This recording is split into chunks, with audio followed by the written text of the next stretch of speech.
Konumuz pastacı kreması. Pastacı kreması nasıl yapılır? Çeşitleri nelerdir? İçerisinde kullanılan yumurta ne işe yarar? Nişasta ne işe yarar? Hepsinin cevabı bu videoda. Temel 4 malzememiz var. Süt, şeker, yumurta ve nişasta. Birçok püf noktasından bahsedeceğim. İçerisinde bütün yumurta kullanarak yapılan bir pastacı kreması göstereceğim. Sonrasında sadece yumurta sarısı kullanarak yapılan bir pastacı kreması göstereceğim. Bir de nişasta ve un karışımıyla yapılan bir pastacı kreması göstereceğim. Bunlar en yaygın kullanılan pastacı kreması çeşitleri. Sonrasında bir limonlu pastacı kreması, bir de çikolatalı pastacı kreması göstereceğim. Bir de pastacı kreması kullanarak yapılan krem diplomat tarifi vereceğim. Ki ben bunları zaten yaptım. Hepsi muhteşem şekilde önümde duruyor. Sizler izleyebilirsiniz. Abone olun.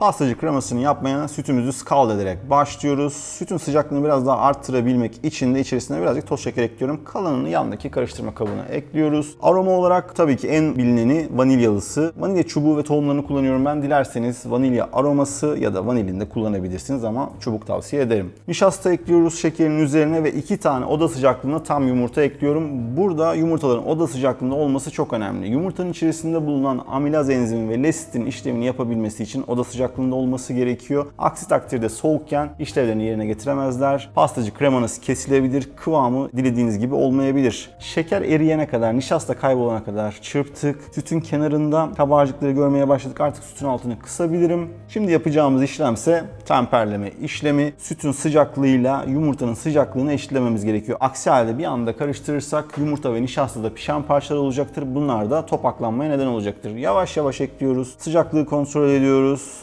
Bakalım bu sıcaklık yeterli olacaktır. Elinizle kontrol edebilirsiniz. Tekrar sos tavasına karışımı alıyoruz. Ateşin altını yüksek açacağız ve koyulaşana kadar yaklaşık 1-2 dakika hiç durmadan karıştırıyorum. Koyulaşmayı görmeye başladık gördüğünüz gibi. Koyulaşmayı gördükten sonra ocaktan almıyoruz. Ne yapıyoruz? Altını iyice kısıyoruz. Nişastanın ve yumurtanın o kremamsı halini alabilmesi için, tamamen pişip birleşmesi için 3 dakika boyunca kısık ateşte iyice karıştırarak pişiriyoruz.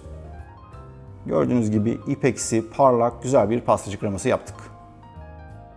Vanilya ile işimiz bitti. Onu alabiliriz içerisinden. Üzerine doğrudan sıcakken streç film örtüyoruz. Böylelikle hem kabuk bağlamayacak sonrasında çırptığımızda hem de hava boşluklarında oluşabilecek bakterilerden bizi korumuş olacak. Önce oda sıcaklığında ardından da buzdolabında kullanana kadar bekleteceğiz. Kullanmadan önce de mikserle çırpacağız.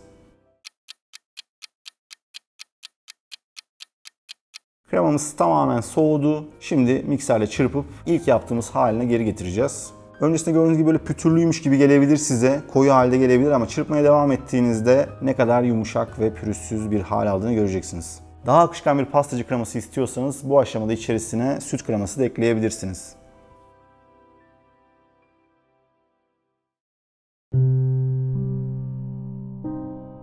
Bir diğer pastacı kremamız ise sadece yumurta sarısı kullandığımız pastacı kreması. İlk işlemlerimiz aynı. Sütümüzü koyuyoruz. Birazcık şeker ekliyoruz. Yine çubuk vanilin ve tohumlarını ekliyorum içerisine. Yarım litre süt için çeyrek çubuk vanilya yeterli olacaktır. Yumurta sarısının içerisinde çok fazla su olmadığı için doğrudan nişastayı eklemiyoruz. Önce yumurta sarısı ve toz şekeri güzelce çırpmamız lazım. Adeta bir kek çırparmış gibi hiçbir şeker tanesi kalmayacak. Eğer bu işlemde zorlanıyorsanız mikserde kullanabilirsiniz. Güzelce köpürdü. Şimdi nişastamızı ekliyoruz içerisine.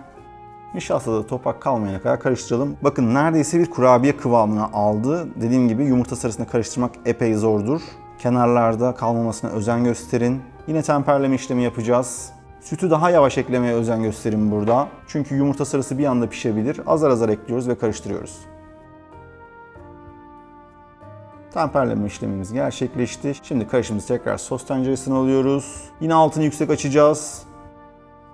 Koyulaşmayı gördükten sonra hemen kısmayı unutmayın. Çünkü pişme işlemi yüksek ısıda devam ettiği sürece yumurta sarıları pişmeye devam edecek ve bir anda kesilebilir. Kısık ateşte de pişirmemiz çok önemli. Hem yumurta kokmaması için hem de nişastanın pişebilmesi için bu süreye ihtiyacımız var. Ve yine pürüzsüz, ipeksi bir pastacı kreması elde ettik. Gördüğünüz gibi yumurta sarısından kaynaklı olarak ilk kremamıza göre bunun rengi daha sarı. Bundan sonraki işlemlerimiz yine aynı. Doğrudan sıcaklığın üzerine streç filmimizi yerleştiriyoruz. Önce oda sıcaklığında ardından kullanana kadar buzdolabında dinlendiriyoruz. Sonrasında yine çırparak ilk kıvamına geri getireceğiz.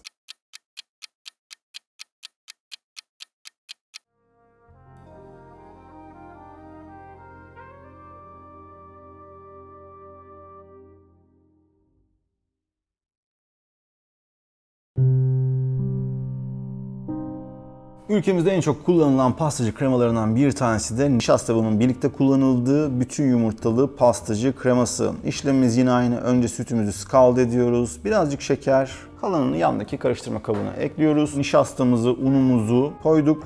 Vanilya ekliyoruz içerisine. Şimdi şeker eriyene kadar sütün içerisine karıştıralım. Yine bütün yumurta kullanıyoruz. Bütün yumurtadaki su miktarı özellikle unu eritmekte bize çok yardımcı olacak. Aksi takdirde sadece yumurta sarısı ve unla yaparsanız çok koyu olacaktır. Şekerimiz eridi, adeta bir kek kıvamındayız. Yine temperleme işlemini gerçekleştiriyorum. Aynı adımları uyguluyoruz. Önce yüksek ateşte, şimdi kısıyorum. Bu sefer yalnız unun pişme derecesi biraz daha yüksek olduğu için kısık ateşte 3 dakika yerine 5 dakika pişireceğim. Karıştırması biraz daha zor olacaktır ama sonuç yine mükemmel gördüğünüz gibi. Her seferinde aynı adımları uygularsanız benim gibi sonucunuz mükemmel olacaktır. Sıcakken streçleme işlemimizi gerçekleştiriyoruz. Birazdan da lezzetlerini tek tek size anlatacağım. Şimdi bu soğusun, sonrasında çırpalım ve tadına bakalım.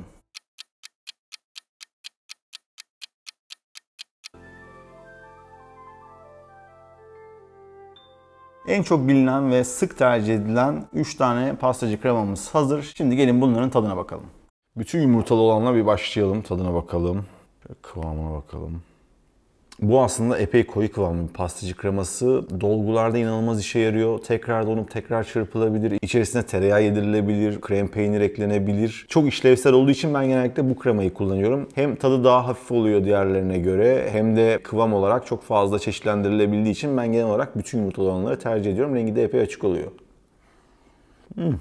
Damaktaki hissi kesinlikle incecik. Neden diyeceksiniz? Çünkü bunun içerisinde sadece nişasta var. Sadece nişasta olduğu zaman dilinizin üzerindeki ağırlık epey azalıyor. Unla birlikte olduğu zaman ağırlaşıyor. Ona birazdan geleceğiz zaten. Özellikle mısır nişastası bu konuda birebir. Tatlılarda genellikle mısır nişastasını kullanmanızı tavsiye ederim. Farklı çeşitlerde, lezzetlerde pastacı kremaları kullanmak istiyorsanız bu kremayı %100 tavsiye ederim. Şimdi sıra geldi Fransız pastanelerinde çok rastlanan bol yumurta sarılı, vanilyalı pastacı kremasına. Gördüğünüz gibi rengi epey sarı, kokusu daha buradan yüzüme çarpıyor. Çok yoğun.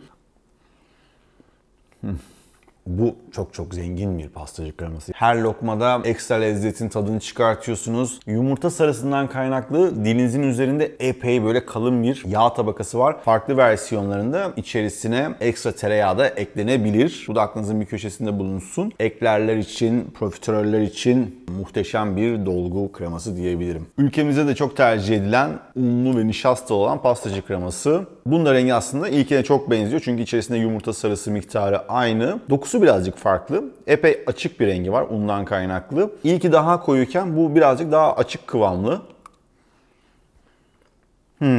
Lezzet olarak çok güzel. Az önce söylediğim gibi püf noktası olarak düşük ısıda unu pişirmeniz çok önemli. Burada asla bir un tadı, un kokusu yok ama unun dilin üzerine yaratmış olduğu ağırlık var. Bu da neye yarıyor? Mesela kup yaptınız. Tabanda bu kremayı kullandınız, üzerine meyve kullandınız. Böyle çıtır bisküviler kullandınız. O zaman daha efektif bir tatlı haline getirebilirsiniz. Özellikle meyveli tatlılarda bu unlu versiyonu kullanabilirsiniz. Sıra geldi videonun başında bahsettiğim limonlu pastacı kreması, çikolatalı pastacı kreması ve krem diplomatı yapmaya.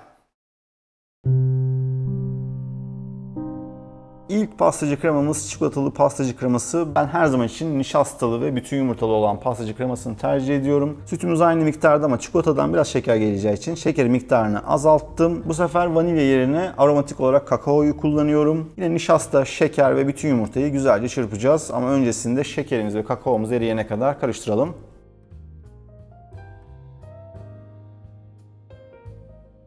Kakaolu sütümüzde temperleme işlemimizi gerçekleştiriyoruz. Yine yavaş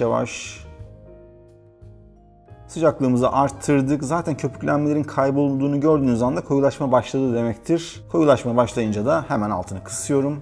Yine 3 dakika pişirdim. Çikolatayı eklemeden önce ocaktan alıyoruz. Yaptığımız pastacı kremasının sıcaklığıyla zaten çikolatalar kolaylıkla eriyecekler. Güzel parlak bir kıvam aldı. Yine temiz bir kaseye alalım.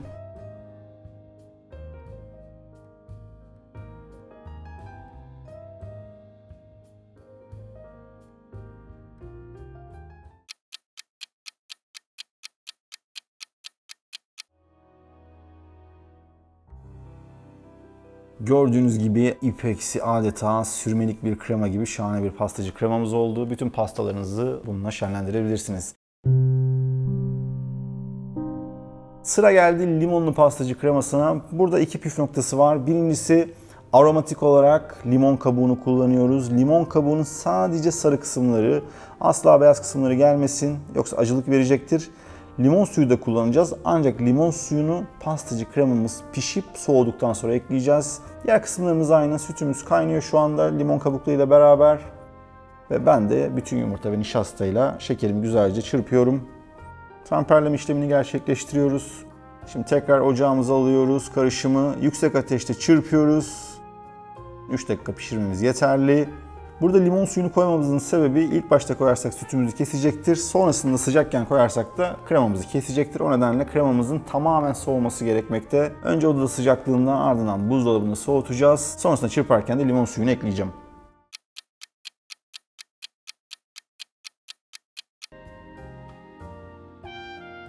Kremamız güzelce yumuşadı, limon parçaları gözüküyor ve son olarak limon suyumu da ekliyorum. Bir parça daha çırptık, güzelce parladı. Şimdi dilediğiniz gibi tartlarınız ya da profiterollerinizi bu limon kremasıyla doldurabilirsiniz.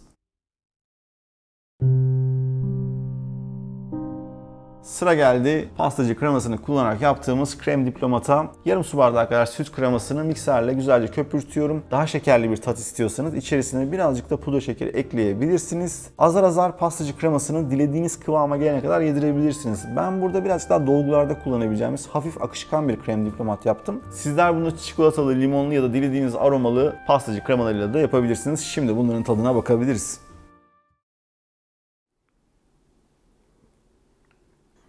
Kıvam muazzam. Şunu bir tartın içerisine hayal etsenize. İşin içerisine lezzetlendiriciler girince hikaye değişiyor. Şeker miktarını birazcık azalttım ben bunun içerisinde. Çünkü çikolatadan gelen epey bir şeker var. Kakaoyla da güzel dengelemiş. Ben genellikle pastacı kremalarında şekeri minimumda tutmaya çalışıyorum. Bu da onlardan bir tanesi. Epey bitter, epey damakta yoğun bir tadı var. Kesinlikle tartlarınızda gönül rahatlığıyla kullanabileceğiniz bir pastacı kreması. Hafif olanlardan bir tanesi limonlu.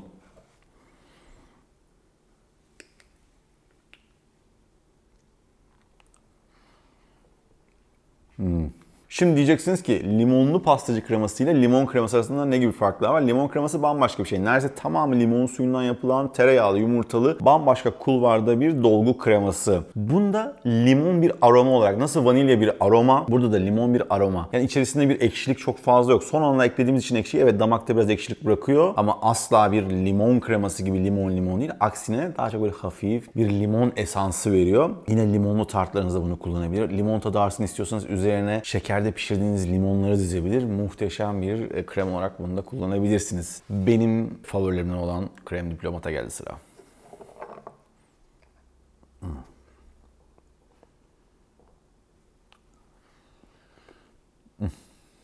Krem diplomat tabii benim favori kremalarımdan bir tanesi. Çünkü aslında hafif ama hafifliği tabii ki kalorisinden kaynaklanmıyor. İçerisine koyduğumuz kremanın onu şişirmesinden kaynaklanıyor. Yemesi çok çok rahat olduğu için çok yenmesi istenilen tatlılarda bol bol dolgu malzemesi olarak kullanılıyor. İlk yaptığım bol yumurta sarılı daha çok eklerlerde ve profiterollerde gördüğümüz o krema yerine genelde çoğu zaman bunu kullanıyorlar ki daha fazla yiyebilelim diye. Sizler de bunu dolgularınızın hepsinde kullanabilirsiniz. Kuplarda kullanabilirsiniz. Gayet güzel, sadece çilek bandırıp bile bu kremanın tadına varabilirsiniz. Bu arada bugün yaptığım bütün kremaları pandispanyalarınızda da rahatlıkla kullanabilirsiniz. Eğer ki kremalarınızın kıvamlarını da birazcık daha açmak istiyorum ama böyle krem diplomat gibi kabarık olmasın. Çünkü bastığınız zaman krem diplomat akar ancak dolgularda güzel. Bunları açmak için de çok az krema ekleyerek, 1-2 yemek kaşığı ekleyerek tekrar çırparsanız kıvamları birazcık daha gevşeyecektir. Ama dolgu olarak bu kıvamlar epey ideal. Pastacı kremasına dair birçok soruyu cevaplandırdığıma inanıyorum. Umarım aklınızda hiç soru işareti kalmamıştır. Bundan sonraki video için aklınızda güzel böyle bir kategori geliyorsa lütfen yorumlara bırakın. Hala cevaplamadığım bir soru varsa bu videonun içerisinde onu da yorumlara bırakın. Onu da cevaplamaya çalışacağım. Buraya kadar geldiniz ve hala abone olmadıysanız abone olmayı unutmayın. Videoyu beğenmeyi unutmayın. Bir sonraki bölümde görüşmek üzere. Bay bay.